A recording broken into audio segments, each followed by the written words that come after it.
यहाँ से देख लें 10,993 किलोमीटर जो गलती से बन गई है मेरे ख्याल में होंडा से। तो हर 200 किलोमीटर 300 किलोमीटर के बाद आपको जाना। लोग कहते हैं ना कि 55-60 इसके आसपास एवरेज देता है। कौन सी बाइक पे मेरा अपग्रेड करने का इरादा है, अब मैं इसको सेल कर दूंगा।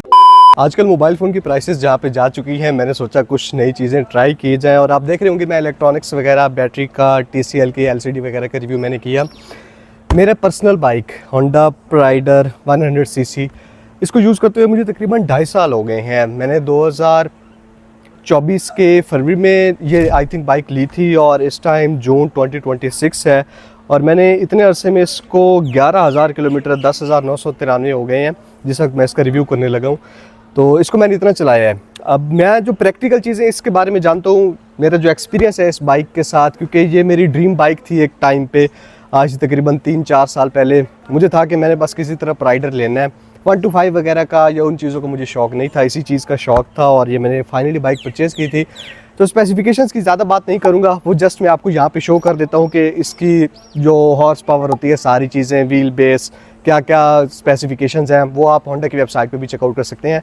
मैं इसके साथ जो मेरा प्रैक्टिकल एक्सपीरियंस है 2.5 साल चलाने के बाद कैसा बाइक रहा है और अब फाइनली मैं इसका रिव्यू क्यों करने लगा हूँ, आगे किस बाइक को देख रहा हूँ, सारी चीज़ें डिस्कस करते हैं। अभी भी क्योंकि 2.5 साल में सिर्फ 10-11 हज़ार किलोमीटर मैंने चलाया है, तो उस हिसाब से काफ़ी प्रिस्टीन और बिल्कुल नई कंडीशन में है। यहाँ से देख लें 10,993 किलोमीटर चला हुआ है और ये ऊपर शीट जैसे वो शुरू में ही लेते हुए लगवा देते हैं ना, ऐसा नहीं है कि मीटर रफ़ हो गया। ये अभी भी मैं उतारूं तो बिल्कुल नई बाइक, नया मीटर निकलेगा नीचे से, क्योंकि लेमिनेशन मैंने करवा ली थी। अच्छा, सबसे पहले कि ये मेरी ड्रीम बाइक क्यों थी। अब पता नहीं क्यों मुझे CD70 जितनी ज़्यादा रोड पे नज़र आती है और 125 का भी जैसे लोगों को क्रेज़ है, शायद इस वजह से मैं थोड़ा सा डिफरेंट मतलब फ़ील करने के लिए था। ये जो भी था, मुझे ये वाली बाइक उन दोनों से अच्छी लगती थी। पाकिस्तान में ज़्यादातर वही चलती हैं और बजट में भी थी, यानी कि ये एक्सेसिबल लगती थी कि 2 लाख, जब मैंने ली थी ये 2,09,000 इसकी समथिंग प्राइस थी। 5,000-6,000 मेरा लगा था रजिस्ट्रेशन वगैरह पे। अभी 2,11,000-12,000 इसकी प्राइस है। तो प्राइस इतनी नहीं बढ़ी 2 सालों में। इसकी जो शेप है और जो फीचर्स हैं ओवरऑल इस प्राइस के हिसाब से, और इसकी जो सस्पेंशन है, कंफर्ट लेवल है, उसका मैंने काफ़ी सुना था, रिव्यूज़ वगैरह देखे थे लोगों से। मतलब ये वो वाहिद बाइक है जिसने अपनी पहचान ना लोगों के वर्ड ऑफ माउथ से बनाई है। इसकी इतनी रीसेल वैल्यू, ये लोग इसको पहले इतना ज़्यादा नहीं जानते थे या प्रेफर करते थे। अभी भी ज़्यादातर लोग तो CD70 या 125 की तरफ ही जाते हैं। यहाँ पे कुछ ज़्यादा फीचर्स नहीं है। फॉर एग्जाम्पल मीटर की तरफ ही आ जाएँ, बेसिक सा मीटर है, आपको RPM वगैरह या फ्यूल गेज उस तरह की कोई भी चीज़ देखने को नहीं मिलती। हालांकि यहाँ पे दिया जा सकता था, बड़ा सा प्राइडर लिख दिया है। ये चीज़ मुझे काफ़ी डिसअपॉइंटिंग लगती है इसमें कि होंडा इसमें वो चीज़ ऐड कर सकता है जैसे CB150F या CG150 में आता है, लेकिन यहाँ पे मीटर काफ़ी सादा है, लेकिन स्टिल काम चलता है। अगर बात करूँ राइड क्वालिटी की, तो आउटस्टैंडिंग लेवल की है। मैंने कज़न, मेरे के पास 125 भी है, CD70 मेरे वाले साहब, अभी मैंने ड्रीम उनको गिफ्ट की है, तो आइडिया है उन बाइक्स का। लेकिन जो कंफर्ट लेवल इसका है, इसकी सीटिंग और सीटिंग की जो कुशनिंग वगैरह है, जो सस्पेंशन है, राइड क्वालिटी बहुत अमेजिंग है। मेरे ससुराल यहाँ से तकरीबन 130 किलोमीटर बनते हैं, आने जाने का 260 किलोमीटर बन जाता है। एक दफ़ा मैं लेने गया और छोड़ने गया वाइफ को, वो सारा सीन हुआ। तो सबसे लंबा मैंने वही चलाया है। मैं ज़्यादा लंबे राइड पे बाइक पे नहीं जाता, कार वगैरह यूज़ कर लेता हूँ। तो मुझे इस बाइक पे ज़रा भी थकन फील नहीं हुई। और बाइक पे ना मेरे ख्याल में सबसे ज़्यादा यही मैटर करता है, क्योंकि आपने इसको ज़्यादा से ज़्यादा कम्यूट करना होता है, चलाना होता है, डेली में भी चलाना होता है। बहुत सारे लोगों के लिए ये डेली कम्यूट है, वर्क ऑफिस वगैरह पे जाने के लिए या वैसे यूज़ करने के लिए। तो कंफर्ट सबसे इंपॉर्टेंट है। स्पीड मेरे ख्याल में उतना ज़्यादा इंपॉर्टेंट नहीं है। स्पीड जो मतलब टीनेज के लड़के होते हैं ना, उनको ज़्यादा सूट करती है। मेरी हालत को वैसे जज नहीं करना है। अभी मैंने बाइक खुद धोई है और ये मेरा अलग से शौक़ है। मतलब मैं इसको अक्सर बाहर से वॉश करवाता हूँ, लेकिन जब कभी फ्री टाइम होता है ना, मैंने कुछ करना होता है फ्री टाइम में, तो मैं कार और बाइक खुद वॉश करता हूँ। एक चीज़ यहाँ पे आपको रिट्रैक्टेबल जो फुट रेस्ट है ना बैक साइड पे, ये मिल जाते हैं। फ्रंट पे तो रिट्रैक्टेबल नहीं है। सबसे इम्पॉर्टेंट चीज़ के होंडा प्राइडर ने मुझे एवरेज कितनी दिया, माइलेज। तो लॉन्ग रूट पे जब आप इसको अच्छे से प्यार से चलाते हैं ना, 80-85 की स्पीड पे, तो ये आपको ईजिली 40 से 45 के दरमियान एवरेज दे देता है। ये जो लोग कहते हैं ना कि 55-60 इसके आसपास एवरेज देता है, तो मुझे काफ़ी हद तक वो वाली चीज़ नहीं मिली। पता नहीं कैसे करके वो एवरेज कैलकुलेट करते हैं। अगर आप अकेले हैं तो क्योंकि वज़न कम होता है, हो सकता है ये आपको अप टू 50 किलोमीटर पर लीटर पे एवरेज दे दे। तो ये इसकी माइलेज मुझे मिली है। 2.5 साल का मेरा एक्सपीरियंस है। बाइक काफ़ी ऊंची है दूसरी बाइक से, तो अगर आपकी हाइट थोड़ी सी छोटी है, अभी मेरी 5.6 है, मतलब तकरीबन दरमियानी, ये छोटी में ही हाइट आती है, तो उस हिसाब से मेरे तो खैर पैर बिल्कुल ठीक लग जाते हैं, लेकिन अगर आपकी 5'4" है या 5'5" इंच हाइट है तो ये वाली जो बाइक है जो CD70 है 125 वगैरह है उनसे ज़्यादा ऊंची है। तो ये चीज़ मैंने कहा कि जस्ट आपको बता दूं, मेरे लिए काफ़ी कंफर्टेबल है हैंडल करना, क्योंकि इसका ड्राई वेट मेरे ख्याल में 100 kg के आसपास है। इतनी ज़्यादा भारी बाइक नहीं है, इजीली मैनेज हो जाती है। और कलर मुझे इसका यही अच्छा लगा था। वैसे ब्लैक भी प्यारा था, लेकिन वो मेरे ख्याल में 2025 में आने वाला ब्लैक अच्छा लगा था मुझे। जो 24 या 23 जब मैं लेने गया था ना, तब जो इसका ब्लैक आता था मुझे अच्छा नहीं लगता था। हर तकरीबन 1000-1200 किलोमीटर के बाद मैं ऑयल चेंज करवा लेता होता था, और पहली 3 ट्यूनिंग होंडा की तरफ से फ्री देखने को मिली थी, तो वो चीज़ मुझे काफ़ी अच्छी लगी थी। होंडा की जो डीलरशिप है या सर्विस क्वालिटी है वो काफ़ी अमेजिंग है। स्पेयर पार्ट्स इसके बहुत ज़्यादा सस्ते हैं, हर जगह से इजीली मिल जाते हैं। अगर स्पीड की बात करते हैं तो मैं इसको मैक्सिमम 100 पे ले गया हूँ। 100 से ऊपर ये थोड़ा सा मुश्किल से ही जाता है। 110 तक मैक्सिमम चला जाएगा अगर आप इसको गेयरिंग, क्योंकि ऊपर लिखा होता है पहला गियर आपने 20-30 तक लेके जाना है, दूसरा गियर आपने 40-50 तक लेके जाना है, तीसरा गियर आपने जो है वो 70 तक लेके जाना है। तो ये ऊपर साथ ही मीटर में लिखा हुआ है। जाहिर सी बात है उस हिसाब से हम गियर लगाते नहीं हैं, क्योंकि तकरीबन 10-15 स्पीड पीछे होती है हम अगर गियर लगा देते हैं। लेकिन अगर आप इस हिसाब से चलते हैं तो 105-10 तक मैक्सिमम ये बाइक जा सकती है।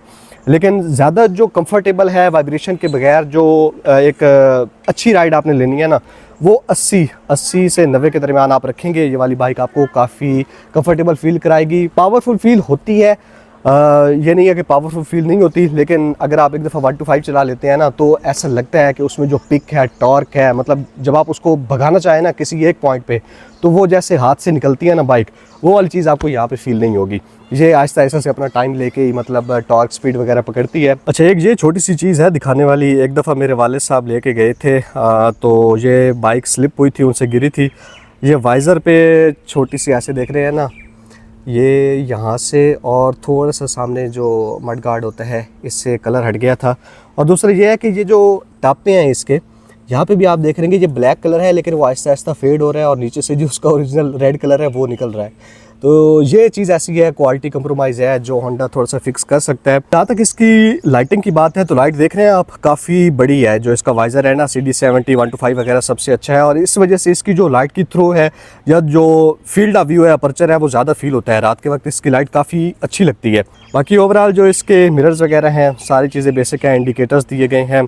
और अभी आके ना पता नहीं कुछ बाद में ऐसा इशू हुआ है ये 1-2 दफ़ा कि एक इंडिकेटर जो बैक साइड पे है उसने काम करना छोड़ा है, लेकिन वो भी मतलब जस्ट वायरिंग का इशू होगा, वो मैं ठीक करवा लूँगा। बाकी मुझे इस बाइक की वजह से कभी कोई परेशानी फेस नहीं करनी पड़ी। हाँ, ये चीज़ ज़रूर है कि जब आप नया बाइक लेंगे तो हर 200 किलोमीटर 300 किलोमीटर के बाद आपको जानना पड़ेगा। इसका जो चेन होता है ना वो थोड़ा सा लूज़ हो जाता है, तो थोड़ी सी आवाज़ आने लग जाती है। वो नई मशीनरी होती है तो हर एक बाइक का होता है। 2000-2500 किलोमीटर चलने के बाद ही बाइक का असर पता चलता है, उसकी जो स्पीड होती है, उसकी जो वाइब्रेशंस है, कंफर्ट कैसी है, सस्पेंशन भी थोड़ी सी, क्योंकि जब शुरू में आती है तो हार्ड होती है, बाद में सॉफ्ट हो जाती है। सीट भी ऐसे ही है, जब आप यूज़ करेंगे तो बाद में ये सॉफ्ट हो जाती है, शुरू में जब आती है तो थोड़ी सी हार्ड होती है।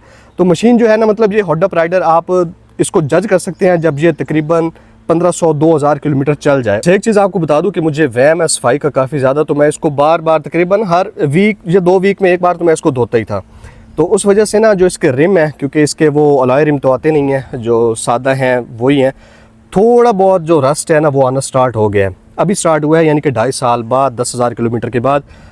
तो वो चाहे तो आप मेरे ख्याल में कम धोएं, सिर्फ ऊपर से साफ़ कर लिया करें, तो उस चीज़ को अवॉइड किया जा सकता है। तो ओवरऑल इस बाइक के साथ मेरा एक्सपीरियंस बहुत अच्छा रहा। अभी भी मेरे पास क्योंकि थोड़े से वो पैसे आ जाए ना बंदे के पास तो ऊपर वाले ऑप्शंस नज़र आने लग जाते हैं, लेकिन स्टिल भी अगर मेरे पास पैसे ना आए होते तो ये 2.5 साल 3 साल भी आराम से बहुत अच्छे तरीके से अपनी अच्छी परफॉर्मेंस के साथ चल जाएगा, ऐसा मैं कह सकता हूँ। लेकिन मुझे आजकल दिल लग रहा है जो होंडा का ही आया है CG150, मेरा उस पर काफ़ी दिल बना हुआ है। थोड़े से फीचर्स, मीटर वगैरह अपग्रेड हो जाएगा, सेल्फ स्टार्ट वगैरह वो चीज़ें आ जाएंगी जो यहाँ पे नहीं है, लेकिन उसकी प्राइस भी काफ़ी ज़्यादा है।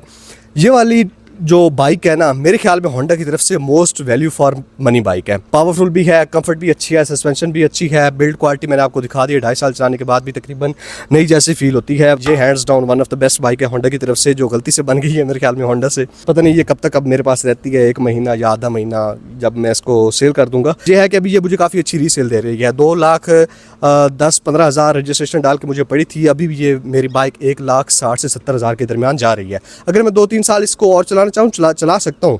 अगर मेरे पास पैसे ना होते मैं इसको चलाता भी सही, अपग्रेड ना करता, लेकिन तब तक जाहिर सी बात है वैल्यू थोड़ी सी और डाउन हो जाएगी, क्योंकि ये 2023 का मॉडल है जो मैंने 2024 में परचेज़ किया था, तो इसका जो स्टिकर है ना वो 2023 वाला ही है। बाय द वे, आप लोगों से रिक्वेस्ट है कि नीचे मैं अपने कज़न का चैनल दे रहा हूँ, उन्होंने मेरे साथ व्लॉग शूट किया था, तो रिक्वेस्ट की थी कि मैं उनका चैनल जो है वो लिंक लगा दूँ।